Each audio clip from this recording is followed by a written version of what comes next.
అప్పుడు ఇశ్రాయేలీయులు మోషేయు ఇశ్రాయేలీయులు యెహోవాను గూర్చి ఈ కీర్తన పాడిరి. యెహోవాను గూర్చి గానము చేసెదను, ఆయన మిగుల అతిశయించి జయించెను. గుర్రముల రౌతులను ఆయన సముద్రములో పడద్రోసెను. యెహోవాయే నా బలము, నా గానము, ఆయన నాకు రక్షణ ఆయను. ఆయన నా దేవుడు, ఆయనను వర్ణించెదను.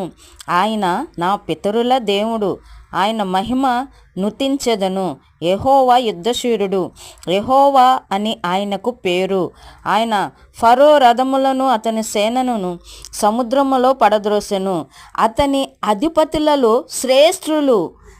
అధిపతులలో శ్రేష్ఠులు ఎర్ర సముద్రములో మునిగిపోయిరి. అగాధ జలములు వారిని కప్పెను, వారు రాతి వలె అడుగంటిపోయిరి. మీకు శత్రువులు ఎవరైతే ఉన్నారో వారు రాతి వలె అడుగంటిపోతారు. దేవుని స్తోత్రం. యెహోవా నీ దక్షిణ హస్తము బలమొంది అతిశయించును. యెహోవా నీ దక్షిణ హస్తము శత్రువుని చితకగొట్టెను. నీ మీదకు లేచువారు నీ మహిమాతిశయము వలన అణిచివేయుదువు. వారు మహా అగాధమైన నీళ్లలో సీసము వలె మునిగిపోయిరి. నీ శత్రువు ఎవరైతే ఉన్నారో వారు